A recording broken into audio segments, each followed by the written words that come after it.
Bom dia, irmãos. É uma alegria estar aqui. Já estive muitos anos atrás, em 94, fazendo o casamento de um dos irmãos. Depois, uns 2 anos depois, fiz o casamento de um outro irmão. Primeiro foi do Amós, que é diácono aqui na 5ª igreja de Taguatinga. Depois fiz o casamento do reverendo Silas, que é hoje pastor da 5ª de Ceilândia. E recentemente estive aqui ajudando a fazer o casamento também da Kiara, minha sobrinha. E é um prazer voltar a este púlpito, a estar aqui com os irmãos, e agora então nesta pretensão ao pastorado desta igreja. E é com satisfação que nós o fazemos e podemos então estar nesta manhã transmitindo da parte do Senhor o recado que Ele tem aos nossos corações. E eu, como o presbítero Denis colocou, sou casado, temos 3 filhos, já adultos, casados também. Temos 2 netos portugueses. Meu filho mais velho mora em Portugal há 14 anos, e ali nasceu o nosso neto com 13 anos hoje, e a nossa netinha também, que está com 7 anos. E temos no Paraná, na igreja de Umuarama, onde eu fui pastor 10 anos, deixamos um filho ali, ele é presbítero daquela igreja, e também nos deu 2 netas, um hoje com 7 anos e outra com 1 ano de idade. Então nós começamos só os 2, e estamos agora só os 2 também, minha esposa e eu. Minha esposa foi a minha primeira e única namorada. Nos casamos, começamos a namorar muito cedo. Eu tinha 16, ela tinha 14 anos quando começamos a namorar. Namoramos 3 anos e meio, e com a graça de Deus, já há 40 anos estamos casados e juntos sempre servindo ao Senhor com alegria. Os pais dela, o pai dela foi presbítero da Igreja Presbiteriana do Brasil, na cidade de Barbosa Ferraz, no Paraná.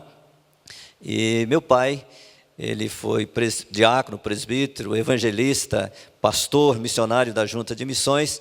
Hoje ele é jubilado e frequenta a M-Norte aqui em Taguatinga também, reverendo Samuel de Matos Pinto. Então, rapidamente aí, falando a respeito de nós. Mas eu quero convidar vocês a abrirem suas Bíblias no livro de Filipenses, Epístola de Paulo aos Filipenses, capítulo 2, e também já abram em Lucas capítulo 8, Filipenses 2 e Lucas 8.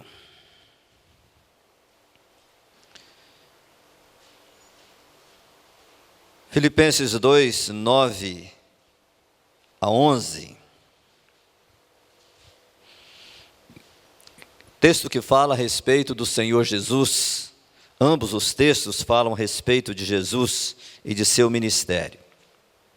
Filipenses 2, versículos 9 a 11 nos dizem: pelo que também Deus o exaltou sobremaneira, e lhe deu o nome que está acima de todo nome, para que ao nome de Jesus se dobre todo joelho, nos céus, na terra e debaixo da terra, e toda língua confesse que Jesus Cristo é Senhor, para a glória de Deus Pai. Frisando aí, o versículo 11, e toda língua confesse que Jesus Cristo é Senhor, para a glória de Deus Pai.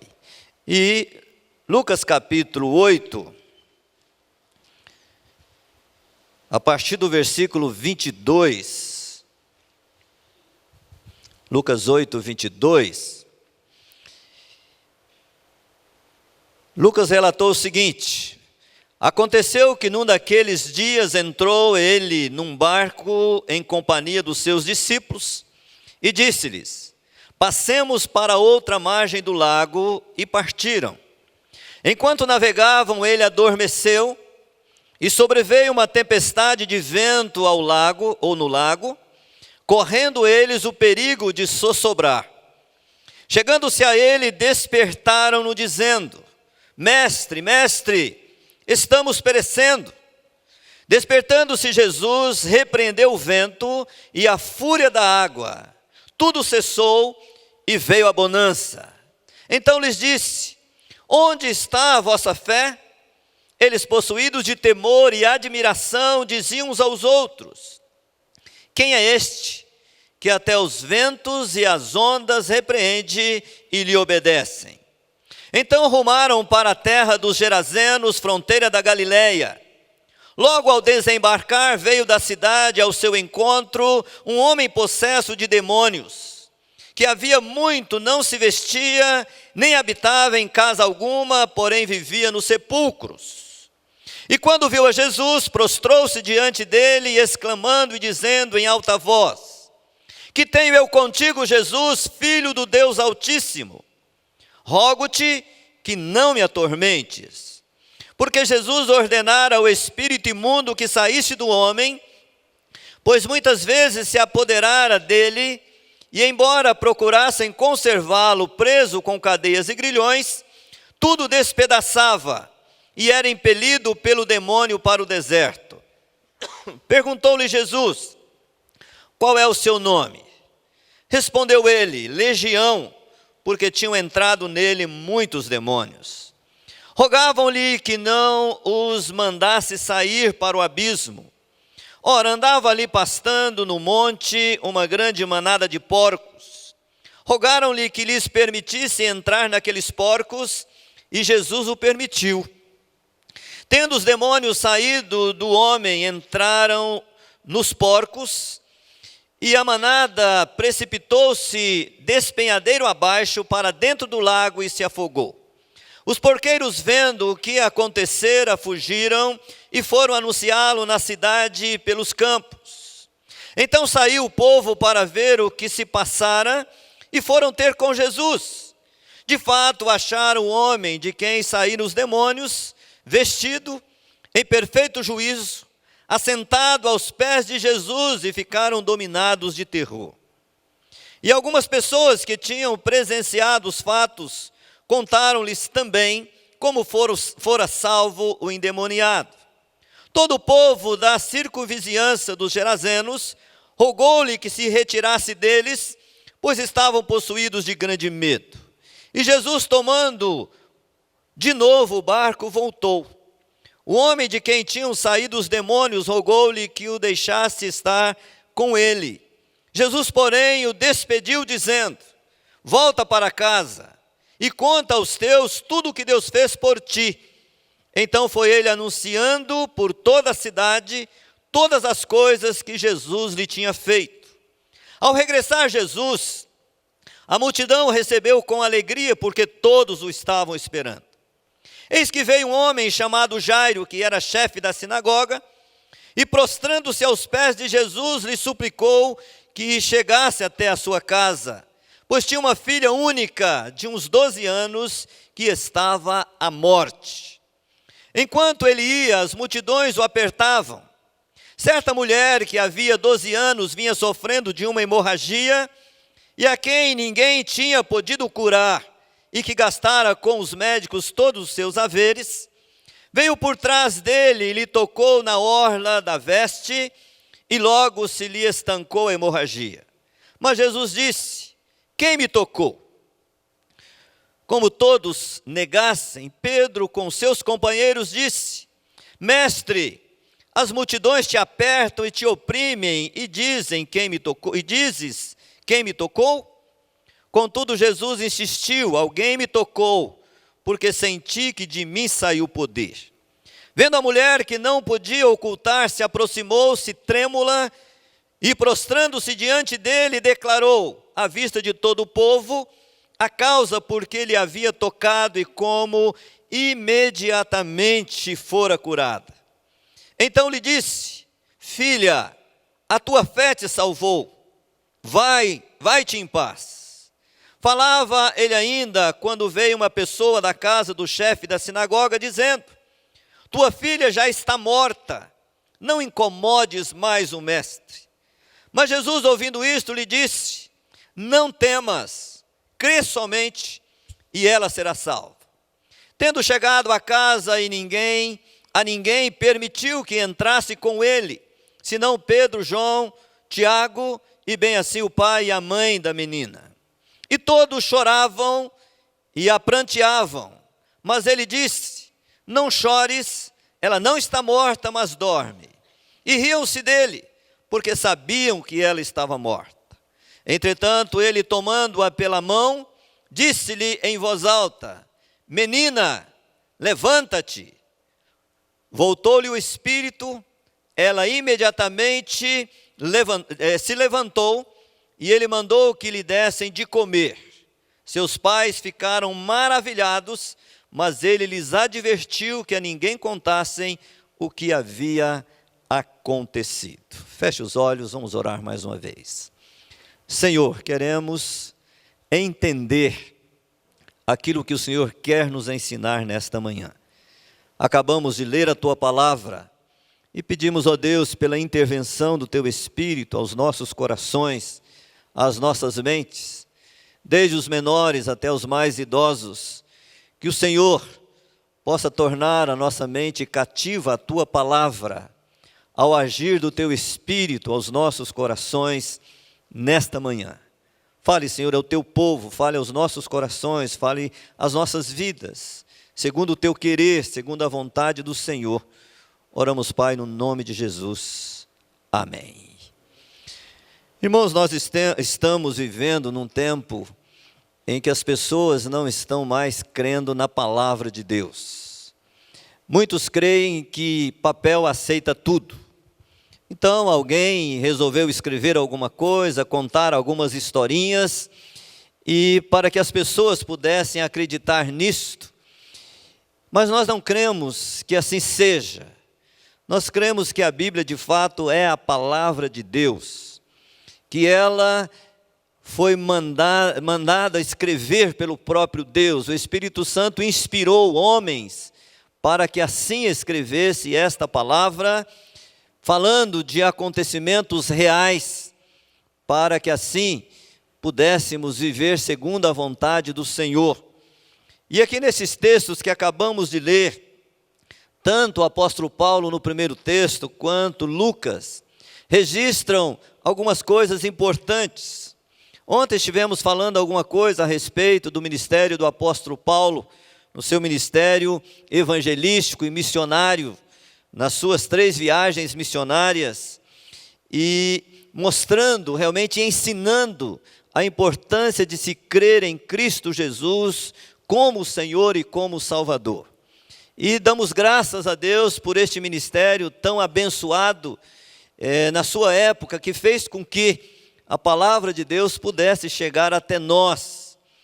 E ontem, até conversando com um de nossos irmãos, ele estava nos contando sobre a ação de sua igreja de Paracatu, aqui em Brasília, há muitos anos atrás, disseminando o evangelho na região, abrindo igrejas aqui, e também conversando com outros irmãos sobre o trabalho desta igreja, disseminando o evangelho, abrindo novas igrejas, levando a palavra de Deus a ser conhecido pelas pessoas e serem assim transformadas pelo evangelho de Cristo Jesus. Jesus Cristo é Senhor. Paulo diz claramente isso no versículo 11. E ele estava escrevendo, e Jesus, realmente, ele veio nos ensinar a palavra de Deus para transformar a nossa vida, para nos aproximarmos ao Senhor, para que nós nos entregássemos a direção da nossa vida ao Senhor Jesus.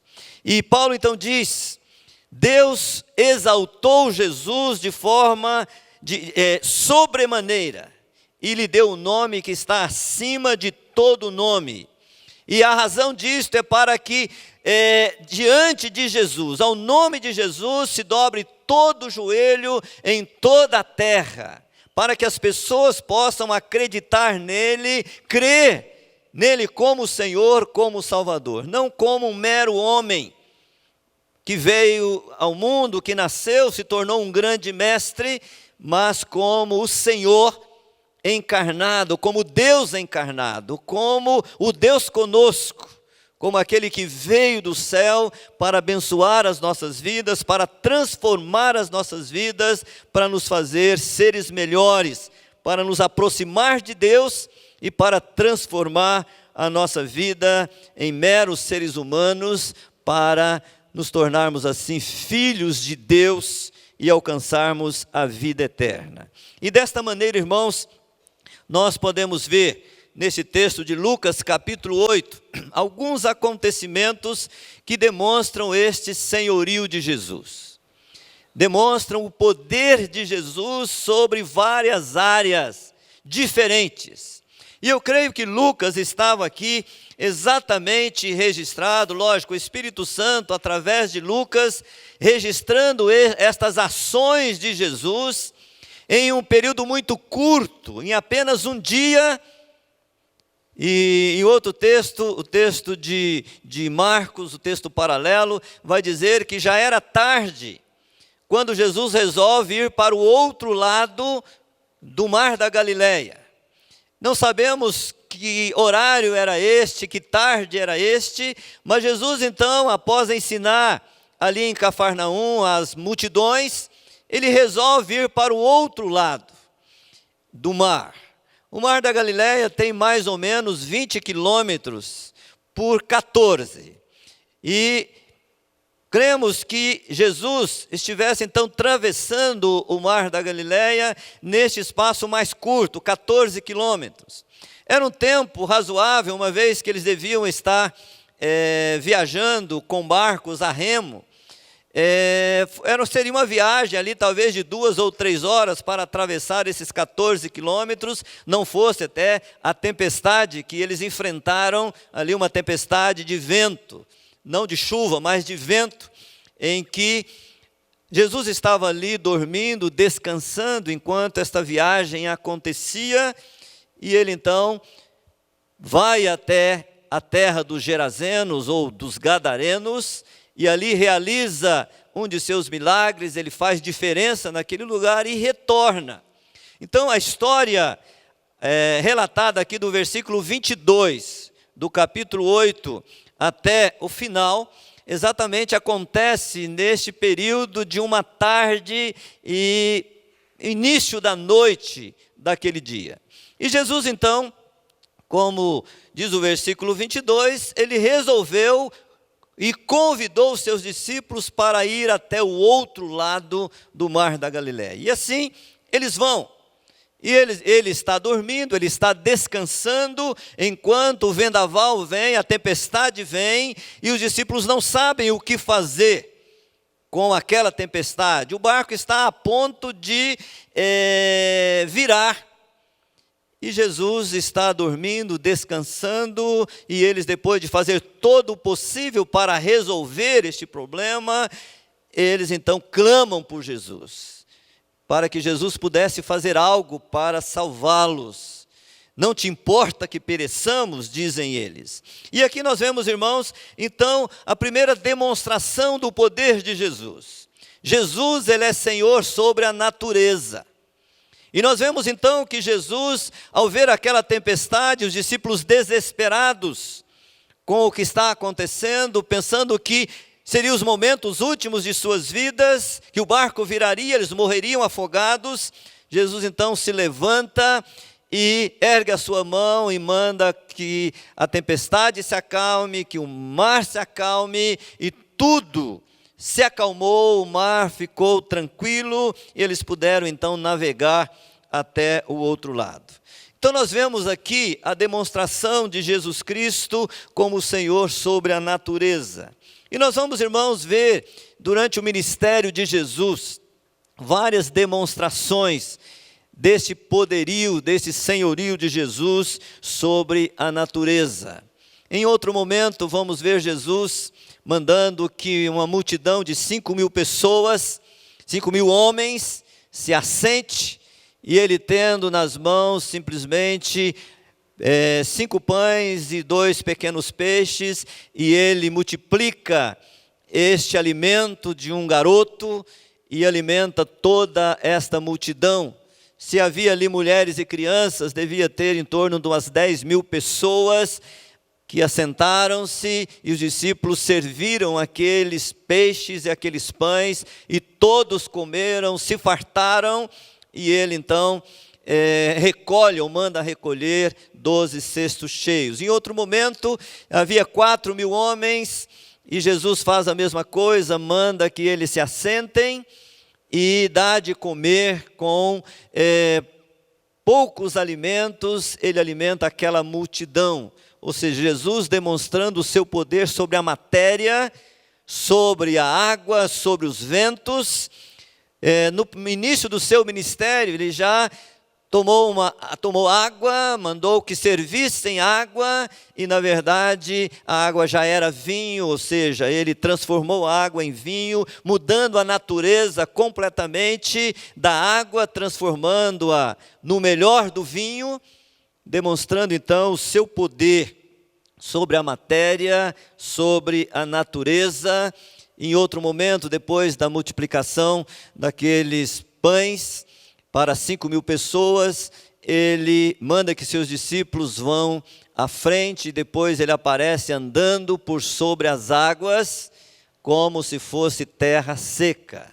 Irmãos, este é o nosso Senhor, esse é Jesus, que não perdeu o seu poder. Ele, como Deus que era, ele também continua sendo Deus. Ele continua sendo o mesmo que pode fazer maravilhas quanto à natureza. E nestes anos todos, 32 anos de ministério pastoral que eu tenho presenciado algumas ações de Deus maravilhosas nesta área quanto à natureza. O povo de Deus orando para que chova e chove, orando para que as chuvas parem, a chuva pare, e outras ações maravilhosas de Deus quanto à natureza, desviando chuvas, desviando tufões ou furacões, porque Ele é Senhor. Continua sendo o Senhor, assentado à direita de Deus Pai, Ele continua podendo agir à sua maneira e mexendo nas leis da natureza para beneficiar o seu povo que clama com fé, acreditando neste poder de Deus. E nós podemos ver que esta ação de Jesus, quanto à natureza, quanto à tempestade, quanto a fazer com que o mar se acalme, era exatamente para forjar no coração dos seus discípulos uma fé inabalável. E Jesus pergunta a eles: por que é que vocês não têm fé? E eles mesmos e outros barcos estavam seguindo o barco que Jesus estava, e eles ficaram admirados. Quem é este que até os ventos e o mar lhe obedecem? Irmãos, Jesus Cristo quer que nós creiamos nele, no seu poder sobre a natureza ainda hoje. Ele pode agir, ele pode atender às orações, ele quer que nós o busquemos, não a nosso bel prazer, a nossa vontade, simplesmente vamos fazer acontecer. Porque nós somos filhos de Deus. Muitas pessoas pensam assim: já que nós somos filhos de Deus, nós temos que ter do bom e do melhor.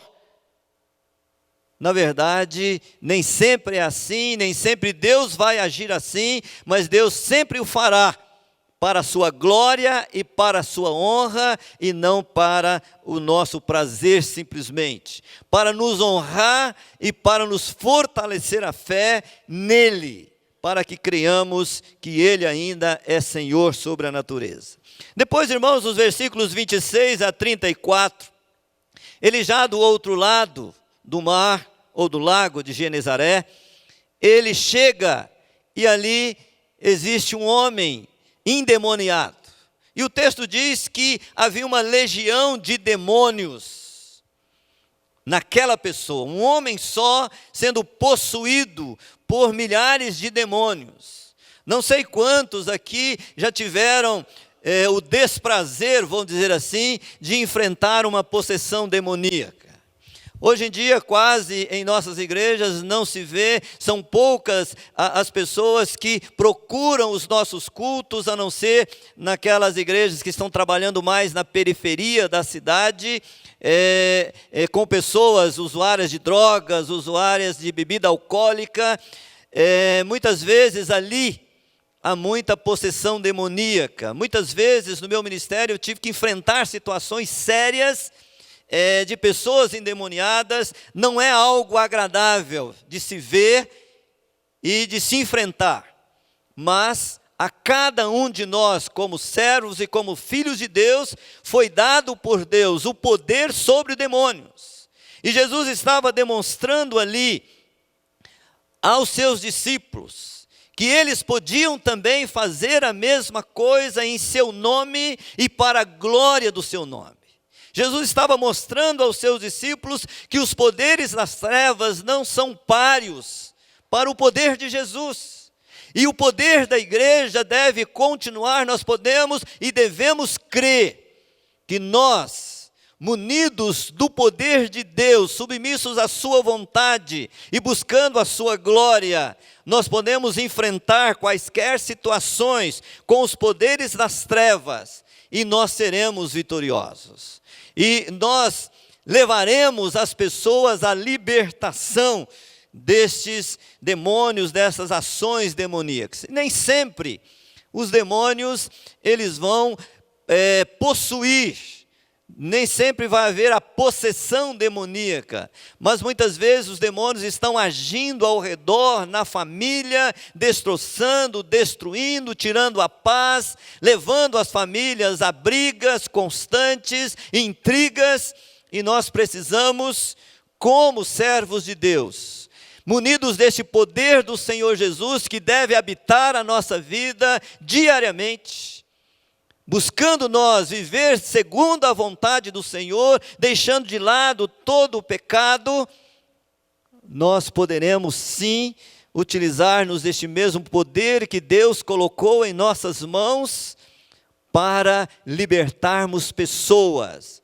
Assim como nós temos em nossas mãos o poder de levar o Evangelho de Cristo e ver pessoas transformadas do pecado, nós também, irmãos, podemos, pelo poder de Deus, tirar estas vidas do poder e da ação do diabo e seus demônios para ver essas pessoas transformadas. Então Jesus chega àquela região e este homem que não ficava em sua casa, que não conseguia ficar na cidade, morava nos sepulcros, totalmente dominado por Satanás, ele que não conseguiam prendê-lo e ele perturbava todo mundo, ele tirava a paz da região toda.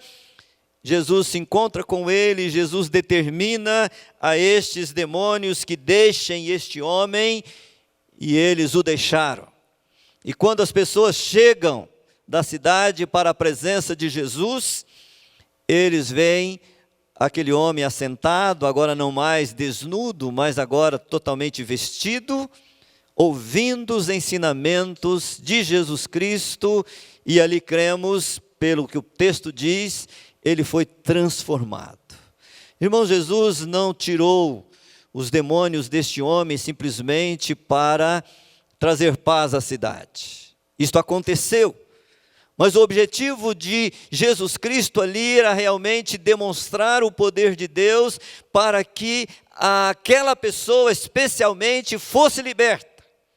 E para que as pessoas, vendo o poder de Jesus Cristo como Filho de Deus, pudessem crer nele. Aquele homem, agora livre dos demônios, agora em perfeito estado mental, ele se assenta, ouve a palavra de Deus, e agora entende esta palavra de Deus, a compreende, aceita o senhorio de Jesus na sua vida, e agora então ele quer seguir com Cristo. Ele quer deixar a sua terra e voltar para a terra de Israel, para ali estar com Jesus. Mas ali Jesus faz daquele homem um missionário. Ele, há poucas horas, ele era um endemoniado que causava terror a todas aquelas cidades, as 10 cidades daquela região. Agora é um homem assentado em perfeito juízo, ouvindo a palavra, aceitando Jesus Cristo como seu Senhor e Salvador, e Jesus já o faz missionário. Jesus transforma e já o envia a campo.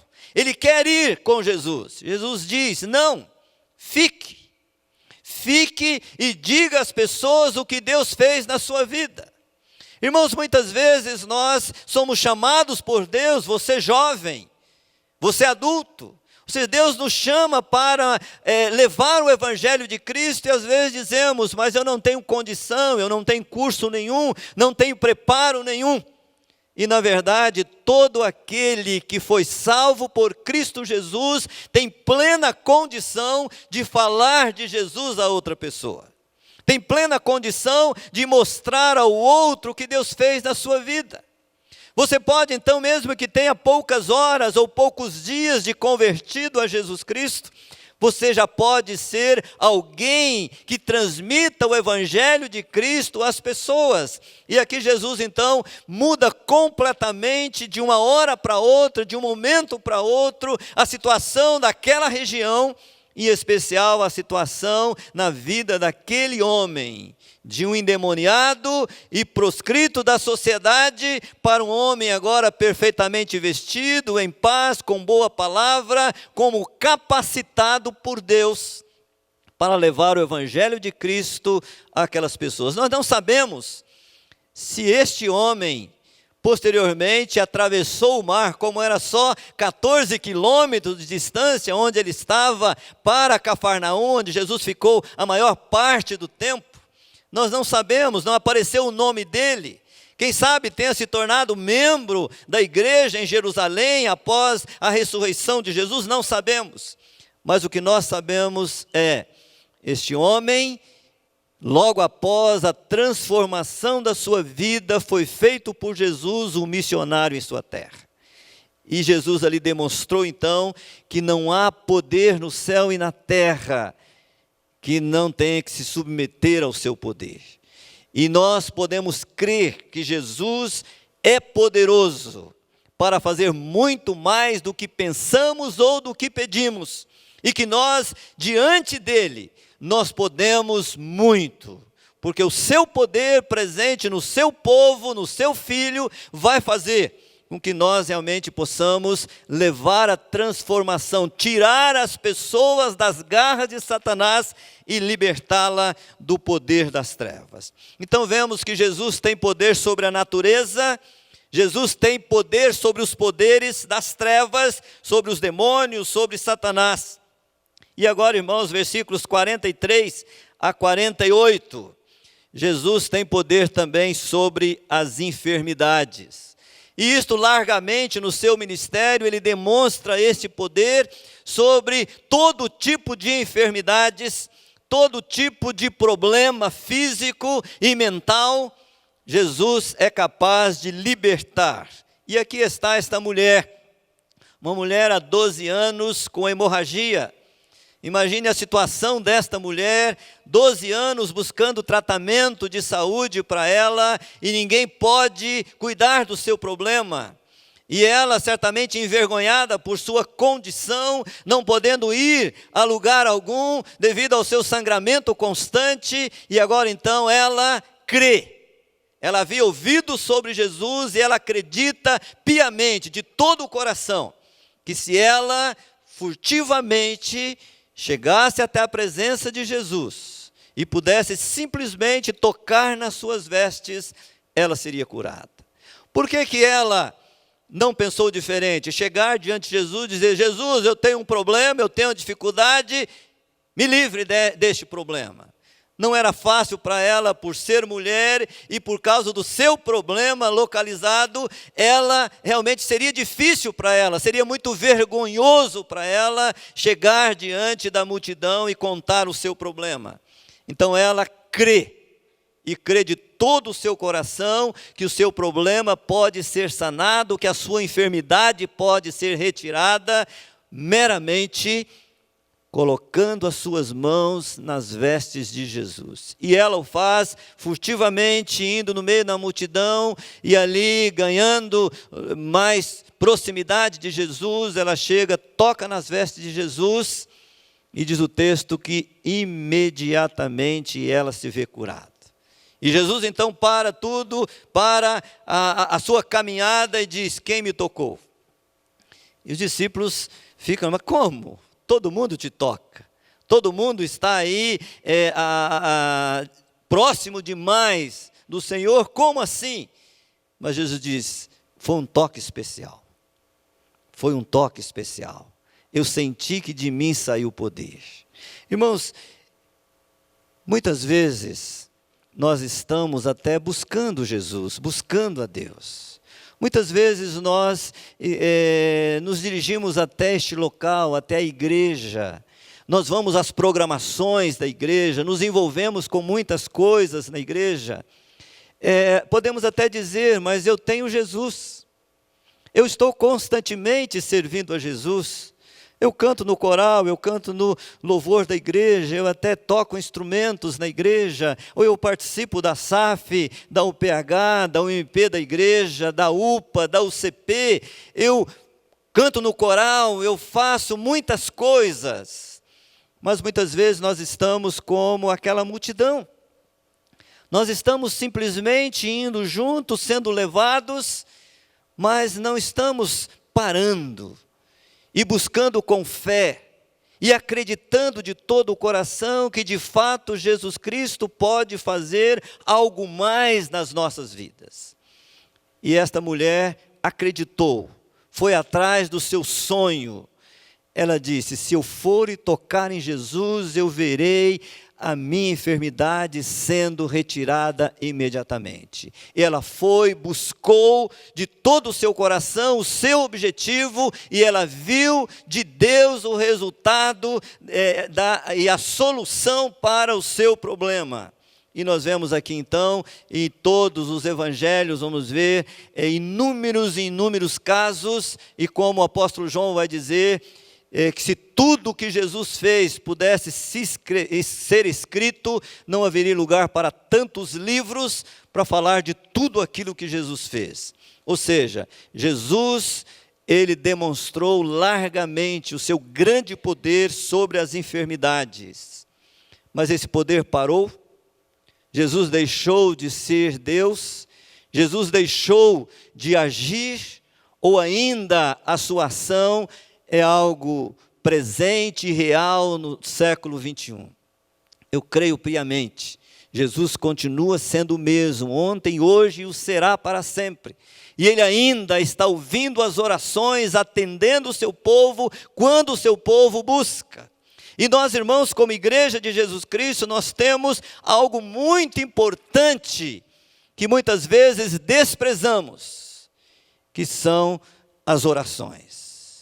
Muitas vezes, os pastores clamam, os conselhos clamam pela presença da igreja em grupos de oração, em reuniões de oração, orações intercessórias, e infelizmente, as reuniões menos frequentadas na igreja, em quase todos os lugares, em todo o Brasil, são as reuniões de oração.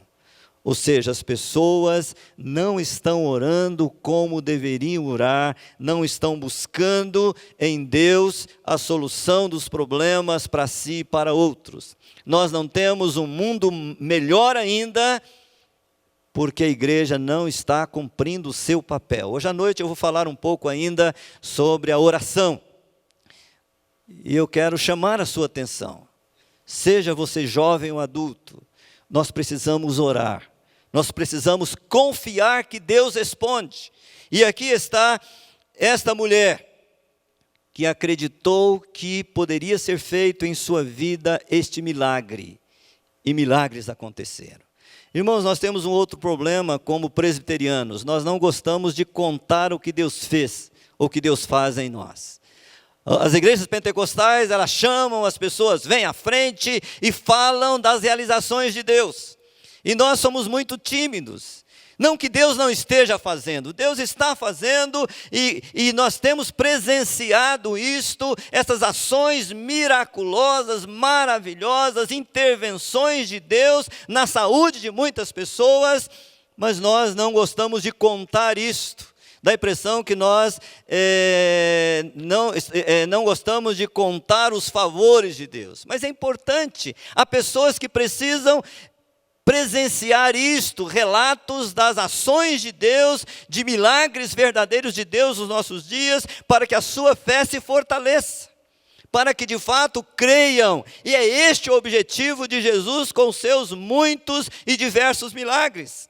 Não era simplesmente para sanar a necessidade do povo, mas também era mas o objetivo dele é de fato que as pessoas crescem nele e fossem salvas por ele. E nós precisamos mostrar isto às pessoas, demonstrar às pessoas que Deus continua sendo Deus, que Jesus Cristo continua sendo aquele que ouve as nossas orações e atende às nossas petições e continua agindo em favor daqueles que estão enfermos, que estão com problemas em suas vidas. Lá em Mateus 15:31, diz assim: de modo que o povo se maravilhou ao ver que os mudos falavam, os aleijados recobravam saúde, os coxos andavam e os cegos viam.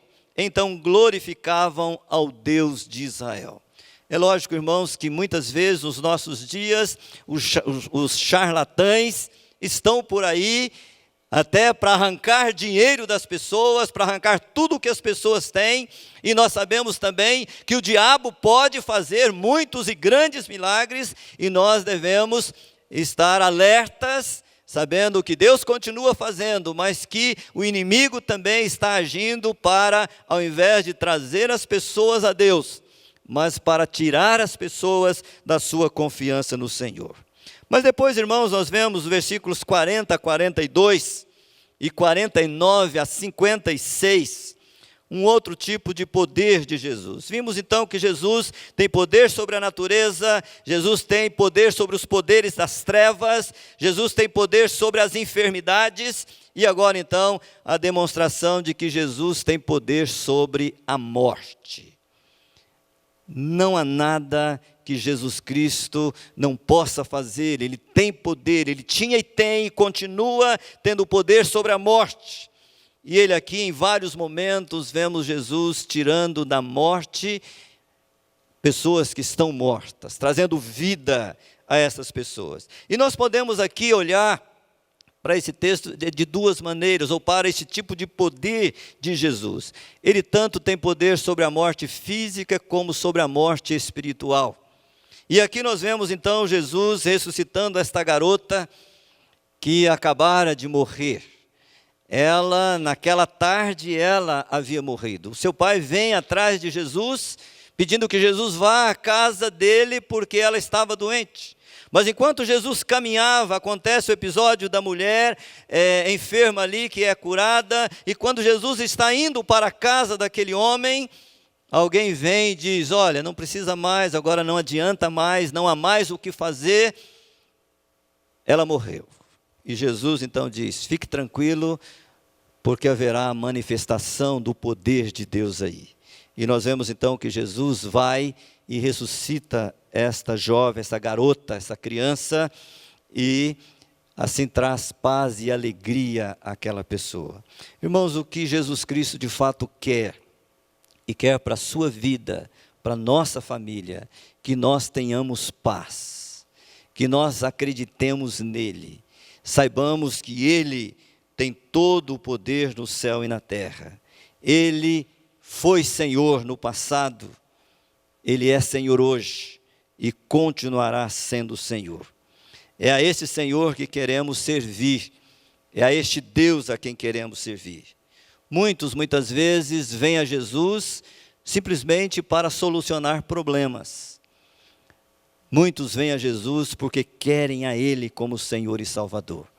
Nós não podemos ou não devemos buscar Jesus somente para a solução dos problemas, mas também os problemas podem ser colocados diante dele, ele pode solucionar, mas que nós possamos realmente buscar de todo o coração ao Senhor.